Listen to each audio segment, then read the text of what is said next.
Super Saravana stores. வணக்கம். இது தமிழ் குரலின் சிறப்பு நேர்காணல். இன்றைக்கு நம்மோடு இணைந்திருக்கிறார் ஃபர்ஸ்ட் லைன் மீடியா முதன்மை ஆசிரியர் மூத்த பத்திரிகையாளர் டாக்டர் உமாபதி அவர்கள். சார் வணக்கம். வணக்கம். விஜயோட கூட்டணி வைப்பதற்காகவே ஒரு புது கட்சி உருவாயிருக்கான்னு எல்லாரும் பார்த்துக்கிட்டு இருக்காங்க. ஏன்னா அவர் விஜய் போகிற போக்கில் சொன்னார், அறிவாலய பக்கம் ஒதுங்குறவங்க, நிழலுக்கு ஒதுங்குறவங்களெல்லாம் பிடிச்சி கூட்டணி சேர்க்குறாங்கன்னு. பனையூர் பக்கம் ஒருத்தருமே ஒதுங்கலை அப்படின்னு. பனையூரில் மரமே இல்லையாங்க ஒரு வீட்டு பக்கம். கேட்டுக்குள்ளே உள்ளே போக முடியாது, ரோட்டில் மரம் கூட கிடையாது. அப்புறம் எப்படி இது பண்ணுவாங்க?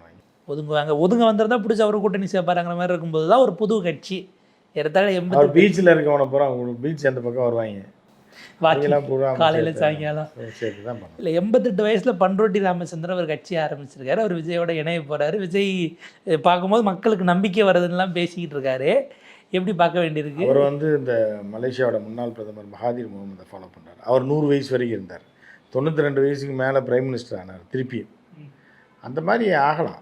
நல்ல திரகாத்திரமான மனநிலையில் உள்ள நிறையா பேர் அந்த மாதிரி எல்லாம் இருக்காங்க. நம்ம 100 வயசு 105 வயசில் நம்ம எப்படியா சிஎம் ஆயிரம்லாம் ஒருத்தர் இருக்கார் தமிழ்நாட்டில்.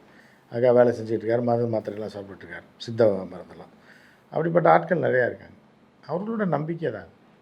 இல்லை, இப்போ விஜய் கூட அடுத்து பலம் கூட்டுற விஜயகாந்தோடு கூட இருந்து எதிர்கட்சி தலைவராகிய பண்ருட்டி ராமச்சந்திரன் விஜய்க்கு சேர்ந்தால் பலம் தானேன்னு ஒரு தியரி கொண்டு வர. அதுதான் சேரலாம். அவரும் சும்மா இருக்காரு, இவரும் சும்மா இருக்காரு. அப்படிங்கும்போது 2 பேரும் வீட்டில் கலந்து. அவர் ஒரு வார்த்தை சொன்னார், சார், இதற்கு மேல் ஓபிஎஸ்ஐ நம்புவது வீண், அதனால தான் நான் அந்த முடிவு எடுத்திருக்கேன். அரசே தெரியுமே, நீ ஏற்கனவே இவர் தேமுதிகாவுக்கு போகும்போதே விஜயகாந்தை நம்புவது வீண் தெரிஞ்சது தான். ஏன்னா பிரேமலதா கூட இருக்குது. விஜயகாந்த் நல்ல மனுஷன், பிரேமலதா எல்லாத்தையும் குடிச்சவராகன்னு எல்லாரும் சொன்னாங்க. அப்படி இருந்து போய் கொஞ்ச நாள் பொழப்பு ஓட்டினார். அதுக்கப்புறம் விஜயகாந்த் அப்படி இப்படின்னு வந்துட்டார். இப்போ இப்போ விஜய்கிட்ட போய்ட்டு அடுத்து ஒரு 6 மாதம் கழிச்சு சொல்வார், விஜயிடம் நான் சென்றதே ஒரு வெட்டி வேலை, வீணாகி விட்டது, என் அரசியல் வாழ்க்கையை நாசமாகி விட்டதுன்னு எலெக்ஷனுக்கு அப்புறம் சொல்லிவிட்டு வெளில வந்துடுவார். அவர் திருப்பி ரெஸ்ட் எடுப்பார், வாக்கிங்லாம் போவார். மவுண்ட் ரோட்டில் ஒரு ஆஃபீஸ் வச்சுருந்தார், இருக்கா என்னன்னு தெரில. அதில் அப்படியே உட்காந்து ஞாபகம் வருதுன்னு பாட்டு பாடிப்பார். அடுத்த எலெக்ஷனில் எதாவது பண்ணும். ஏன்னா இப்போ அவரை பேட்டி எடுக்கிறாங்க இங்கிலீஷ் சேனல்களில் இருந்து போய். ஆமாம், அவங்களுக்கு ஆள் வேணும்ல. சோர்ஸ் புதுசாக ஒருத்தர் வராரு அப்படிங்கும்போது ஒரே குரலி விட்டு எத்தனை நாளைக்கு காட்டிட்டு இருப்பாங்க. பண்ருட்டி ராமச்சந்திரன் அங்கே சேர்ந்தாருன்னா இவங்க இந்த பக்கம் பொண்ணையை இறக்கி விடுவாங்களா? ஏதோ பொண்ணையை வீட்லேயே கொண்டு ஒழிச்சு வச்சுட்டாங்க. போகிறேன் அமெரிக்காவில் 2 பேரும் எலெக்ஷன் வரைக்கும் வர வேண்டாம். எலெக்ஷன் நேரத்தில் திருப்பி அரிப்பு எடுத்து எம்எல்ஏக்கு நிற்கிறேன்னு சொல்லி வெயில் அலைஞ்சு ஏதாவது மயங்க போட்டு விழுந்த ஆள் ஏதோ ஆயிரும்ன்றதுக்காக அமெரிக்காவில் கொண்டு விட்டாங்க. அதாவது அவர் ஏஜ் குரூப் ஒருத்தர் இறக்கி விடுங்க, இறக்கி விட்டா அப்படி ஒரு மோதல் வந்ததுன்னா காங்கிரஸ்ல மணிசங்கர் ஐயரை இறக்கி விடுங்க, எல்லாம் இறக்கி விடலாம். மூத்த தலைவர்கள் காங்கிரஸ் தான் மணிசங்கர் ஐயரை தூக்கி விட்டுச்சு. இன்னும் அதிகாரப்பூர்வமா ராகுலே எழுதிட்டாரு. சசி தரூர் அப்படி பார்த்தா ரொம்ப நாளா சசி தரூர் பதவியில் இருக்கனால பிஜேபி பக்கம் மாறிட்டாப்ல. அடுத்த எலெக்ஷன்ல பிஜேபி அவருக்கு சீட்டு கொடுத்தனால ஜெயிச்சிருவார்ல. புரியுதா உங்களுக்கு? இவருக்கு என்ன மானியா இருக்கு? யாருக்கு?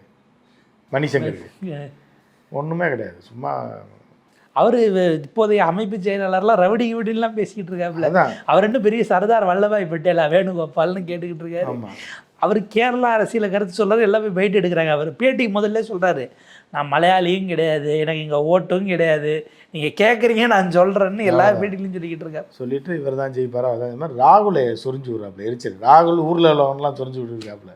ராகுலுக்கு எரிச்சல் ஏற்படுத்தி கேரளாவில் போய் வேணே தான். ஏன்னா ராகுல் கேரளாவில் நிற்கிறாப்புல, எம்பிக்கு நிற்கிறாரு அப்படின்றதுனால அங்கே அவருக்கு இன்ஃப்ளூயன்ஸ் இருக்குனால அதை சொரிஞ்சு விட்டு உடைக்கிறதுக்காக மணிசங்கர் ஐயர் அங்கே போய் கை வைக்கிறாப்புல. அங்கே போய் கை வச்சா ராகுலுக்கு நேரடியாக போகும், இல்லைன்னா அவங்க தங்கச்சிக்கு போகும்.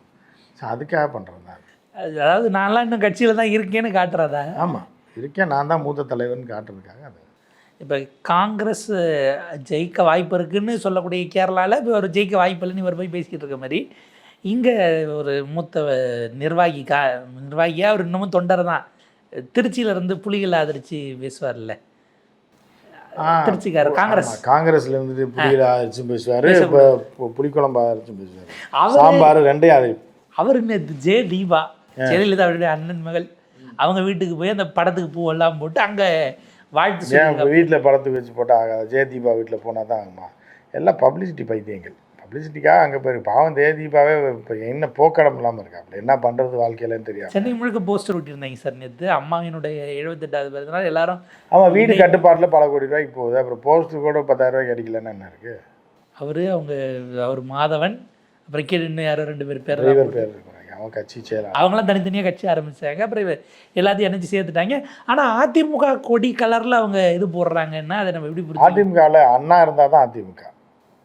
அண்ணா இல்லாமல் யார் வேணாலும் கருப்பு சிவப்பு வெள்ளையை யூஸ் பண்ணலாம்.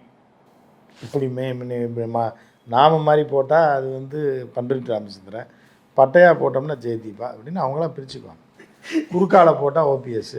ஆனால் ஒரு விஷயம் சார், இந்த இதில் துணி நெய்கிறவங்கெல்லாம் உள்ளபடியே அதிமுகவுக்கு அதான் கொடி, அமமுகவுக்கும் அதான் கொடி, இப்போ சசிகலா கட்சிக்கு அதான் கொடி, ஒரே மாதிரி வேட்டி சேலையை அவங்க நெஞ்சிட்டாங்கன்னா எல்லாம் வாங்கி விற்பனை.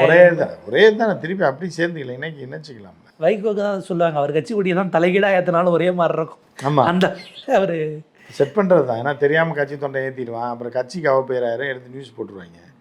இப்போ மேலேயும் கீழேயும் கருப்பு போட்டு நடுவில் சிவப்பு போட்டுன்னு எப்படி ஏற்றினாலும் வைகோ கொடின்ற மாதிரி ஆயிடும். கொடியை தலைகீடாக ஏற்றினா திரும்ப இறக்கி மாற்ற வேண்டாம், அதே மாற்றிடலாம். அப்படியே அது பாட்டு அப்படியே பிறந்தாலும் தலைகீடாக பிறந்தாலும் ஒரே கொடி தாங்க. அதே மாதிரி தான் அதிமுக. இப்போ தாவேக்கால மட்டும் அந்த யானை பூ மட்டும் தலைகீடாக இருக்கும், அவங்களுக்கு மேலே கீழே ஒரே கலர் தான். கலர் யானையை தூக்கிட்டோம்னா தாவேக்கா. வெறும் கொடியாக அந்த யானை இல்லாமல் வெறும் கொடியாக போட்டால் சிகப்பு மஞ்சள் சிகப்புன்னு போது தலைகீழாக அது பண்ணலாம். ஆனால் யானையை தலைகீழாக போட முடியாது. இந்த யானை கண்டுபிடிச்சிடாங்க தற்கொலை பூ தலைகீழ. யானை தலைகீழாக இருக்கு. யானை சர்க்கஸ் யானை. அது சர்க்கரை யானை கூட தலைகீழாக போகுது, காலை தான் தூக்கும். தற்கொலைகள் கூட கண்டுபிடிச்சிடுவாங்க. அதனால தம்பிகள் அப்படிங்கிற மாதிரி இருக்குது. ஒரே ஒரு நிறைய கேள்வி சார். இப்போ விஜய் அவர்கள் தமிழ்நாடு முழுக்க சுற்றுப்பயணம் வரமாட்டார்னு அவரே ஒத்துக்கிட்டார். ஏன்னா நான் ஊருக்கு ஊராக வர்றதுக்கு திமுக தடுக்குது. அதனால முதலமைச்சர் ஆனான்னா அதுக்கப்புறம் நம்ம போலீஸ் தானே, பர்மிஷன் கொடுக்க மாட்டேன்னு சொல்ல மாட்டாங்கல்ல. ஒவ்வொரு கிராமமாக நான் வரேன், உங்களை சந்திக்கிறேன், என்னை முதலமைச்சர் ஆக்குங்கன்னு கேட்டிருக்காப்புல. உன்னைய சந்திக்கிறதுக்காக உன்னை முதலமைச்சர் ஆக்குறதுக்கு நாங்கள்டா கேன என்னான்னு அது நீ போய் மன்ற தலைவர் ஆகிக்க இது வேணாலும் ஆகி நீ வந்து உன்னைய கொண்டு போய் நீ வந்து உன் அரிப்புக்கு நாங்கள் தானே கிடச்சோம் தமிழ்நாட்டை ஆள்றதுக்கு அப்படின்ற மாதிரி தான் அதை பார்க்க வேண்டியது இருக்குது. ஏன்னா இவர் வந்து ஓட்டு கேட்குறதுக்கே போக மாட்டாரா, ஓட்டு விழுந்து ஜெயிச்சா போவாராம். எப்படி ஏமாத்துறாங்க பாருங்க. அதுவும் எம்எல்ஏ ஆனாலாம் வர மாட்டாராம், சிஎம் ஆனாதான் வருவார். நீ வரவே வேணாம், உன்னை யார் வர சொன்னா? உன்னை ஒரு மயம் அதாவது உங்களுக்கு அநீதி நடந்தாலும் நீங்கள் பேச மாட்டீங்க, நாங்கள் ஓட்டு போட்டு உங்களை ஜெயிக்க வச்சு நீ வந்து எங்கள் வீட்டுக்கு வந்து என்னை பார்க்குறதுக்கு அது நீ உன் வீட்டிலே இருந்துருவாங்க. தற்கொலையில் அப்படி சொல்லுவேன். நாங்கள் வந்து பார்த்துக்கிறோம் தலைவா எப்போயாவது வந்து உங்களை அப்படின்னு.